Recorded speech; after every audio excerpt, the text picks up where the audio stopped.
வணக்கம். இலங்கை செய்திகளுடன் நான் நிரோஷன். விரிவான செய்திகளுக்கு முன் தலைப்புச் செய்திகள். அரசாங்கம் மின்கட்டணத்தை உயர்த்தும் திட்டத்தை உடனடியாக கைவிட வேண்டும் என்று எதிர்க்கட்சித் தலைவர் கருத்து.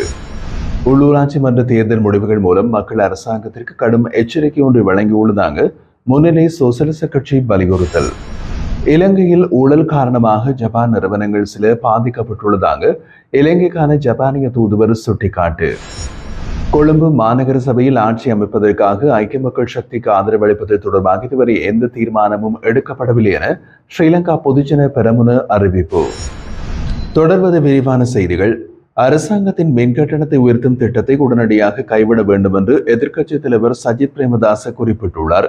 எதிர்க்கட்சித் தலைவர் அலுவலகம் வெளியிட்டுள்ள செய்தி குறிப்பில் அரசாங்கம் 25% முதல் 35% வரை மின் கட்டணத்தை அதிகரிக்க திட்டமிட்டுள்ளதாக தகவல்கள் வெளியாகியுள்ளன.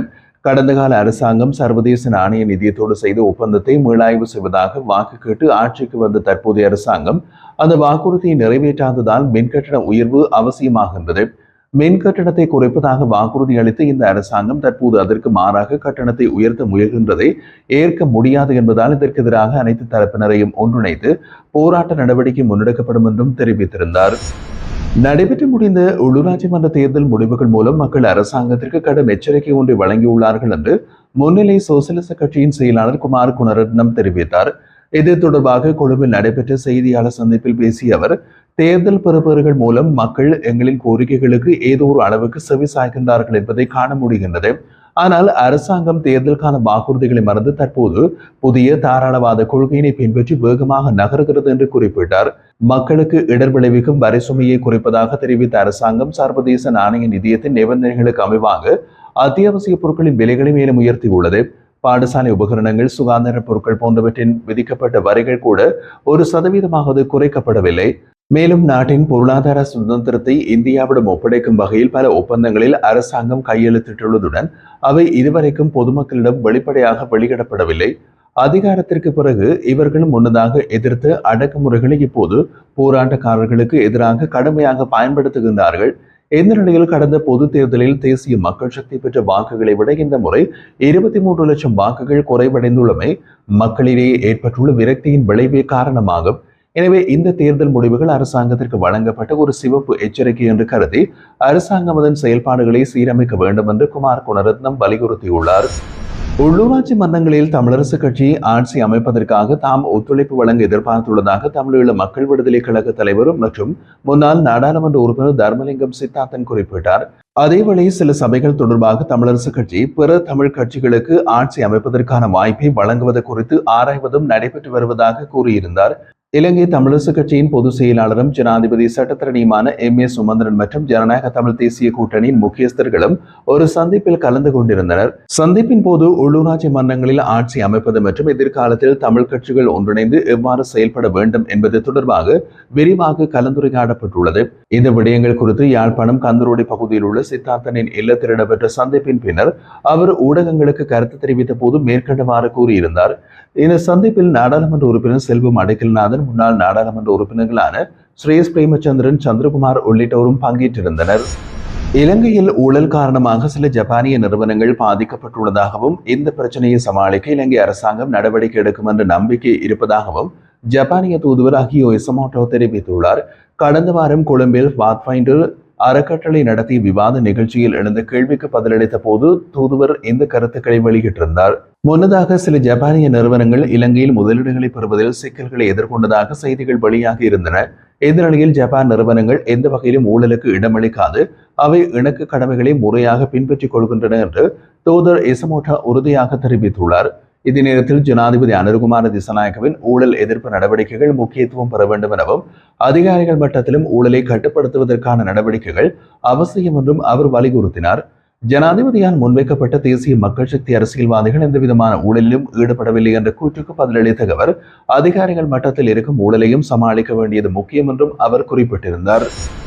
கொழும்பு மாநகர சபையின் கட்டுப்பாட்டை பெறும் நோக்குடன் முன்னாள் ஜனாதிபதி ரணில் விக்ரமசிங்க மற்றும் இலங்கை பொதுஜன பெரமுன தேசிய அமைப்பாளர் நாமல் ராஜபக்ச உள்ளிட்ட எதிர்க்கட்சித் தலைவர்கள் ஒருமித்த புரிதலை உருவாக்கும் முயற்சியில் சேர்ந்துள்ளார்கள். எதிர்க்கட்சிகள் மற்றும் சுயேட்சை குழுக்களை சேர்ந்த உறுப்பினர்களின் மொத்த எண்ணிக்கை தற்போது தேசிய மக்கள் சக்தியின் உறுப்பினர்கள் எண்ணிக்கையை விட அதிகமாக உள்ளது. எனவே மேலதிக வாக்குகளுடன் வந்திருந்தாலும் தேசிய மக்கள் சக்தி தனது வேட்பாளரை நேரடியாக மேயராக பரிந்துரைக்க முடியாத நிலைமை உருவாகியுள்ளது.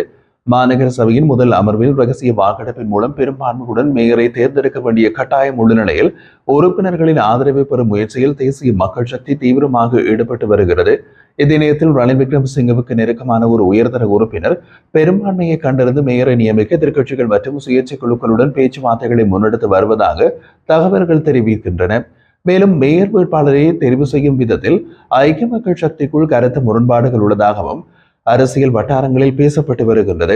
சமீபத்திய தேர்தலில் அந்த கட்சி 2வது பெரிய தொகுதியை பெற்றிருந்தாலும் மேயர் பதவிக்கு மத்தியில் உருவாகும் எதிர்க்கட்சிகள் மற்றும் சுயேட்சை குழுக்களின் ஒத்துழைப்பு முக்கிய காரியமாக உள்ளதாகவும் தெரிவிக்கப்படுகின்றது.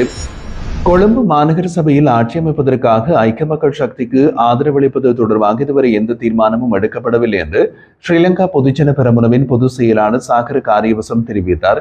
இது தொடர்பான அதிகாரப்பூர்வ அறிவிப்பு எதிர்வரும் வாரத்தில் வெளியிடப்படும் என்றும் அவர் குறிப்பிட்டுள்ளார். அவர் மேலும் கூறுகையில், ஜனாதிபதி அனுரகுமார திசாநாயக்க எதிர்க்கட்சியில் இருந்தபோது கடந்த அரசாங்கங்களை சாபம் என்று கடுமையாக விமர்சித்தார். முன்னாள் ஜனாதிபதி மஹிந்த ராஜபக்ச உள்ளிட்ட ராஜபக்ச குடும்பத்தின் மீது பல குற்றச்சாட்டுகளை அவர் முன்வைத்திருந்தார். இப்போது அந்த குற்றச்சாட்டுகள் உண்மை என்றால் அவை சட்டத்தின் முன் நிரூபிக்கப்பட வேண்டும். இல்லையெனில் வரும் அரசியல் லாபத்திற்காக பொய்யுரைத்தோம் என்பதனை பொதுமக்களிடம் வெளிப்படையாக ஏற்றுக்கொள்வதும் அவசியம்.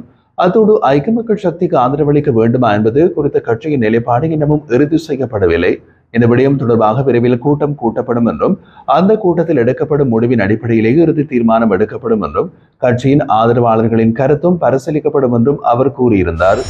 விசாக பூரணை தினத்தை முன்னிட்டு இன்று 388 கைதிகள் விசேட பொது மன்னிப்பின் கீழ் விடுதலை செய்யப்பட உள்ளதாக சிறைச்சாலைகள் ஆணையாளர் மற்றும் பேச்சாளர் காமினி பி திசாநாயக்க அறிவித்துள்ளார். இது அரசியலமைப்பின் 34வது பிரிவின் கீழ் ஜனாதிபதிக்கு வழங்கப்பட்டுள்ள அதிகாரங்களின்படி வழங்கப்படும் விசேட பொது மன்னிப்பாகும். இதன் அடிப்படையில் அபராதம் செலுத்தாத காரணத்தால் சிறையில் உள்ளவர்கள் மற்றும் சிறிய குற்றங்களில் தண்டனை பெற்றதோடு தங்கள் தண்டனை காலத்தின் பாதி அல்லது அதற்கு மேற்பட்ட பகுதியை அனுபவித்து 65 வயதிற்கு மேற்பட்ட கைதிகள் தங்களுக்கு எதிரான எஞ்சிய தண்டனைகளை ரத்து செய்யப்பட்டு விடுதலை பெறுகின்றார்கள். இந்த விசேட மன்னிப்பின் கீழ் 4 பெண் கைதிகள் மற்றும் 384 ஆண் கைதிகள் இன்று விடுதலை செய்யப்படுகின்றனர். அத்துடன் விசாக பூரணை தினத்தை கருத்தில் கொண்டு இன்று மற்றும் நாளை கைதிகளுக்கு திறந்த வெளியில் பார்வை நேரம் வழங்கும் விசேட அறிவிப்பும் வழங்கப்பட்டுள்ளதாக குறிப்பிடப்படுகிறது.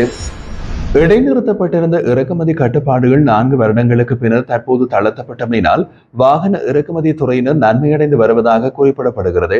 அதன்படி இலங்கையில் வாகன இறக்குமதி நடவடிக்கைகள் படிப்படியாக அதிகரிக்கப்பட்டு வருவதாக தெரிவித்துள்ள மோட்டார் வர்த்தகர்கள் சங்கம் இந்த துறையில் ஈடுபட்டுள்ளவர்களுக்கு வரவேற்கத்தக்க நன்மைகள் ஏற்பட்டு வருவதாகவும் குறிப்பிடுகின்றது. சர்வதேச அளவில் முன்னணியில் உள்ள வாகன உற்பத்தியாளர்களை பிரதிநிதித்துவப்படுத்தும் நிறுவனங்கள் இறக்குமதி கட்டுப்பாடுகள் நீக்கப்பட்டதை நேர்மறையாகவே எடுத்துக் கொண்டுள்ளன. இருப்பினும் தற்போது வாகன சந்தை ஒரு நுட்பமான மீட்சி கட்டத்தில் இருப்பதனால் எல்லா நடவடிக்கைகளும் அவதானத்தோடும் பொறுப்புடனும் மேற்கொள்ளப்பட வேண்டும் என்றும் எச்சரிக்கை விடுக்கப்பட்டுள்ளது.